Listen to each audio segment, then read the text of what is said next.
I'll introduce now our first speaker of today, and that is the esteemed Dr. Emily Letran. Yes, Emily is a friend of mine who I've met now, I think a couple of years ago on the Marketers Cruise, which some of you may have heard about and been on yourself. And Emily, welcome to our show. Thank you so much. Uh-oh, you're muted, dear. Thank you so much for having me. It's a wonderful opportunity. Thank you for creating the platform so we can all go on and share our stories and our insights about business. Thank you so very much. And Emily, it was born in Vietnam, and at age 8. Now, I don't know, you just want to retrace your steps to your age 8. Her mom died of cancer. And then she ended up making one of the most historic busting through barrier shifts in her life, in my humble. And so I'm going to ask Emily right now to share with us that starting. And I invite you to look at her TEDx talk because it's completely powerful. But Emily, let's hear it in your words, shall we? Well, thank you so much. Yes, as you said, at age 8, my mother passed away due to cancer. And I actually was born in the late 60s. So that was during the Vietnam War. And so she passed away right after the war ended. And so we live in an extended family with my dad and two other aunts. They were both single parents because their spouses had passed away. And so we have this extended family. There were 6 kids and 3 different parents. And life under communists is just a little bit different than life over here. There was lack, right? Lack of everything, but there was no lack of love. But from a material Yes. standpoint, there was a lot of lack. And then a couple of years after the communists took over, my aunt decided to leave the country, to escape. And my dad told me, "You're the oldest girl in the family. You need to go help your aunt." So I left on that journey. A lot of the Vietnamese um, really look at it as an exodus.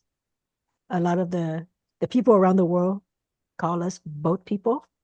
So I was one of those boat people. We were in the ocean for 7 days and finally made it to Malaysia. And we were in Malaysia in the refugee camp for several months before finally coming to the US. So, for many, many years, I never shared the story because I thought, well, this is a Vietnamese story. All the Vietnamese have the same story. If you left the country from the late 70s to the early 90s, we all had the same story. We were all on a boat. We may be in Thailand, the Philippines, Malaysia, Indonesia, Hong Kong, but the same story. And I didn't realize that even though it's the same story, it's not a story that people know, and it's not a story that we could share so we could hopefully inspire somebody to overcome challenges, or maybe somebody else can hear the story and say, "Hey, I had the same story. I came to this country. I came with nothing. I didn't really know English. I had to go through that culture shock and the language barrier." So sometimes when we know that there are more than one person who share our situation, our story, it gives us a little bit more hope, right? If we can do it, other people who follow us could do it. If somebody before us could do it, maybe we can aspire to be the same. And that's why I'm out, I'm going out and talking about the story and sharing the story. And thank you for asking me about that. Wow. Well, thank you for sharing. And I'm just inviting our listeners and people watching to imagine like a 60-foot fishing boat. And as Emily describes, just dozens of people, and herself included, smashed in like little sardines, right? Uh, Yes. her goal, as she says, was to survive. Okay, survive. This is lost on a lot of Americans, quite lost on us. And then, the prospect of bidding your dad after your mom has died, bidding your dad like 4 or 5 years later goodbye. And you never saw him again, did you, Emily? No, I unfortunately I did not, because he passed away when there was still an embargo between the two countries, so you can't go back and forth. We did write letters over the years, and of course that ultimate um, telegram, right? This is this is dated. The telegram. Whenever you get a telegram, you know that it's not good because they charge you by the letter, I think. And it was a very simple telegram. Your dad passed away. That's about it. That was the whole telegram. My aunt got it, and when I remember, I was actually going to a retreat at the temple, so I had driven 2 hours up the mountain, and as soon as I got there, this lady came to me and said, "Oh, you got to go home." And I go, "What do you mean? I just got here." And she said, "Oh, your dad passed away. You got to go home." And I said, "No, no, no. My dad is alive and well. He's over in Vietnam." And she said, "No, I got a phone call. Your aunt got a telegram. You have to go home." And I think I drove my younger brother back home. We went back down the winding road, from the mountain. I actually don't know how I got there Yeah. because I was crying the whole time. And later on, my brother said, "I thought we were going to die because you were crying and driving. And, I don't know if you were seeing very well." So sometimes, you have those defining moments where life just turned upside down on you, right?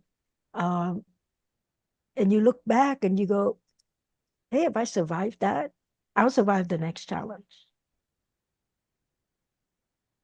Well, that's I mean, people buckle under far less, and we applaud you and honor you for that resolve. And so, of course, you get here, and you're not just sitting back. I mean, I can't even imagine you sitting back because you're such a ball of energy and so boundless. 5:30 a.m. newspaper route. Everybody else is on spring break from their schooling, and you're on the phone with temp agencies to get jobs to fund things because you're also funding your aunts, right? And your little bros, right?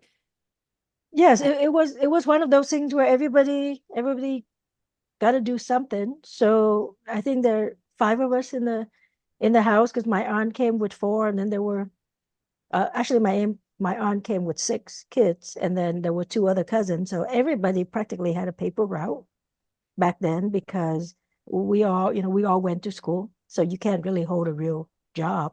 So the paper route is the one where you can just do it before you go to school. And yeah, I mean every little bit count. I talk about this in my book. When we would go to an egg farm to buy eggs, right? Because it would be cheaper than buying a dozen eggs. So we would buy a whole carton of eggs. So this is when you measure everything, you calculate everything, you know how long something will last you. And if you were to take that experience and then looking at where you are right now in life, I think that's where if the person with the right mindset would say, "You know what? I am actually in abundance right now and I can give back." Because I remember when I had to calculate how many eggs do I cook, or whatever it is that you had to calculate. And I think one of the things that I do as a coach is I help people see things a particular way, right? Take what the experience was. Yes, look at the scars, but they're not going to help you grow, right? Look at the scars, make that into a learning experience. There you And go. then going forward, you have a different perspective than somebody else. For sure, for sure. And so you went through school, you got your degree in dentistry, you opened practices, not just one, several, and then you're so rooted, hello, in family values, right? That you actually gifted your daughter, who became a dentist in mom's shoes, like right, coming into mom's shoes with a dental practice. I mean, this is so impressive, and yet I can't think that it was that easy. There were a few barriers that you might have to bust through to get the financing, to get the clientele and so forth and so on. So, boy, that's a huge accomplishment to rise up and become a doctor. I mean, congratulations. Well, thank you so much. I mean, I'm a very practical person, right? So I'm sure I could buy her a car or buy her something else. But for me, I'm giving you the machine, right? Where you can create your future. And I mean, honestly, if I didn't have to do it, I wouldn't, because I do want her to go through that learning experience. Yes, yes, yes. But I think there's also a certain learning experience that maybe you don't need, right? Like you don't need to learn, I gotta go to the bank and get the financing, or I gotta talk to the brokers and all that. So that particular experience, I don't think she needed it. She just, I want her to start strong. I actually put her in there and kind of just throw her there, right? And I'm around to hear questions and to give advice, but I'm not there to handhold, That's right. because I think we all grow when we have to figure things out. But when you come out of school, you know the basics. Everything else, life is going to have to teach you, and you can accelerate that by having a coach, a consultant, a mentor. That is somebody who will tell you, no, no, no, stop doing that dumb shit. Like just stay over here, just do what you need to do, right? Focus on the right thing. Uh, Yeah. that saves a lot of time, a lot of effort, a lot of money. So that's where I put her. So I think I'm very blessed to be able to do that. Uh, I I think it's a great gift. It's a gift of work for the Of for course, the kid to just start going out there and doing it. of course. Well, along the line, I mean, when you're calculating how many eggs and you're looking around at how many heads and mouths to feed and so forth, so you founded, excuse me, Exceptional Leverage, which you're using as your coaching and consulting firm, and you also have a seminar series, Do Not Action to Win. So we're talking about learning from a woman who has some scars and some setbacks and some and many recoveries. And so, talk to us about exceptional leverage, if you will. Yes, so Exceptional Leverage is a coaching and consulting organization, and we do it globally. And our focus is to help you accelerate your Yes, business growth. We would love to help you go from A to J, right, as fast as you can. We love to help the people who have that ambition, right? yes, And if you don't have the ambition, I'll help you get ambitious, because we help people position themselves as an authority figure. Okay. Authority in marketing, which is putting yourself out there and telling the world that you are an expert. Because wow, a lot of us are that we are the best kept secret, right? I sit down and I chat with you, and then you tell me 20 things that you do, but the rest of the world didn't know the 20 things, right? And I was actually recently got interviewed by Dan Kennedy, nice. because I'm featured in one of his newest book, which is how to be successful by breaking rules. Okay, so look at this one is busting barrier. That one is breaking rules, and the rule I broke is self promotion. As a woman, as an Asian, we are taught not to do that. We are taught to be modest. You're supposed to be modest. Let other people talk about you. The problem is other people don't know what the heck you did. So in the new, what if I learn is I got to talk about myself first. And then when enough people know, then they will talk about me, but they won't know until I talk about me, right? And Hey, right. And for me, when I'm helping a client, well, make sure you have those assets. You actually done the work. You actually have that track record. You actually, have some experience. Then yeah, I will help put you out there so you can share your gift with the world. And yeah, so for me, that's where you become exceptional as a person. You, but you have to be the one out there letting people know, because there's a lot of noise in the world today. there is. There's totally, I couldn't agree with you more. And this is, I can appreciate it's in the Asian culture, and we were taught that too. Don't toot your own horn, right? And this is so silly, and that no one knows our story as well as we do, right? Right, And so right. it's the weaving in of the details that we find important and pivotal, so that others can say, "Hey, wait a minute! I remember when." Oh, yeah. And she said that. You see, it's that Hmm. recall, because once we have our foot in the river of this new information, these bust and barrier strategies, these actions of transformation, we can't forget them. Right. If you pile a bunch of negativity on top of it, it'll be dusty. And yet, I am so impressed with your, giving us insights into your background and your accomplishments. And of course, you're all about giving back. You founded the Emily Letran Foundation. Tell us how you do that in your community.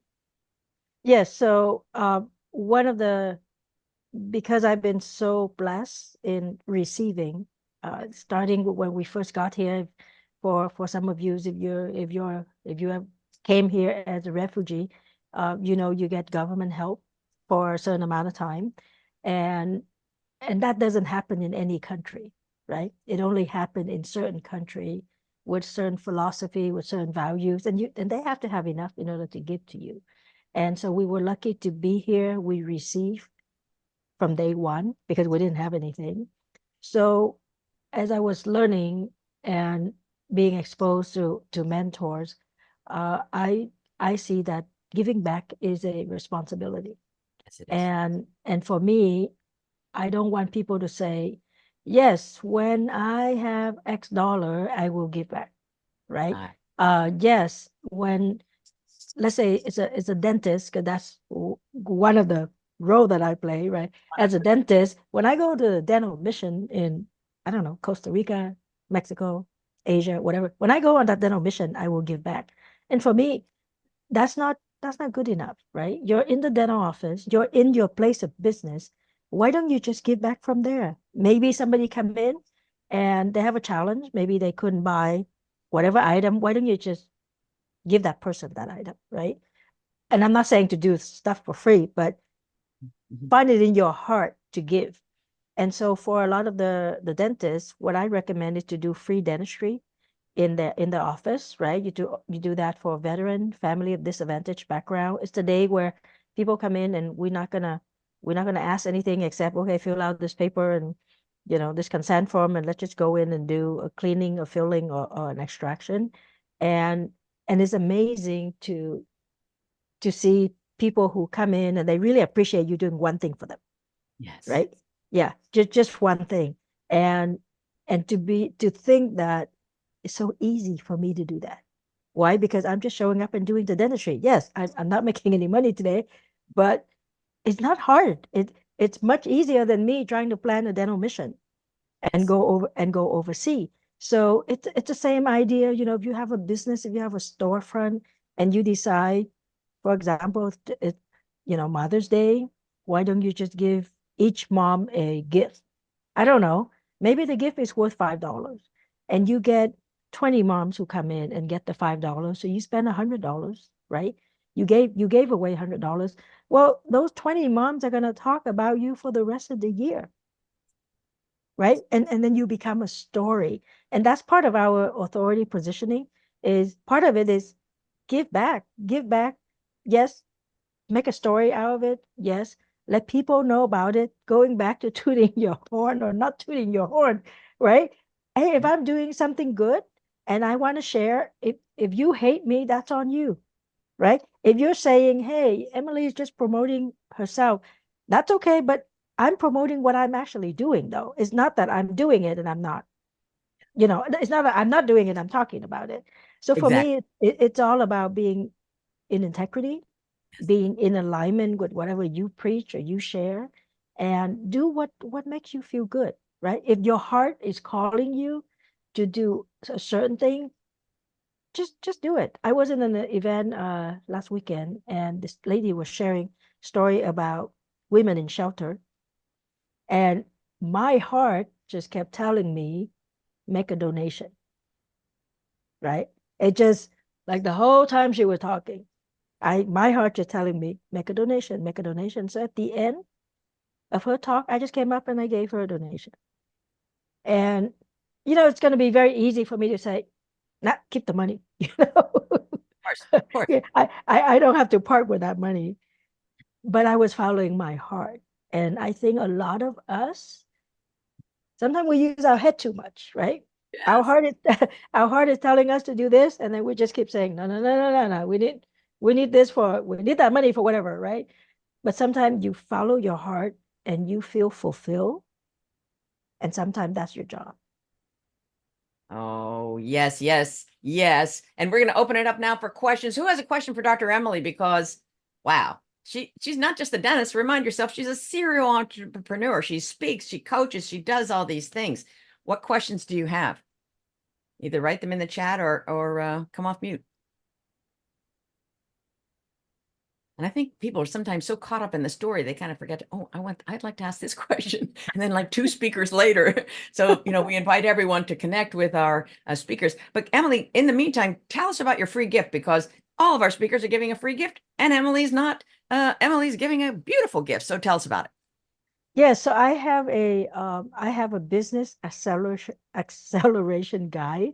Yeah. You can go to americandreamcoach.com, and you have an 8-step guide on how to accelerate your business. And when you look at it, you're gonna say, well, these are regular stuff, right? So for example, one of the steps is trust, right? And you may say, well, of course, we have trust people. Well, no, I'm talking about trusting your team.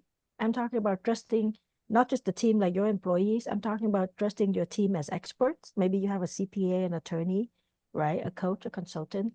I'm talking about trusting yourself. If you have done the work, you have done the learning, and sometimes, well, this is the first time I'm doing this. Maybe I'm not ready. Well, trusting yourself also, right? Yeah. So a lot of these are the values that I follow and the steps that I've done in order to become successful, Yeah. to grow my multiple businesses. And I think it helps people get some clarity and focus on certain things that they should be focusing on.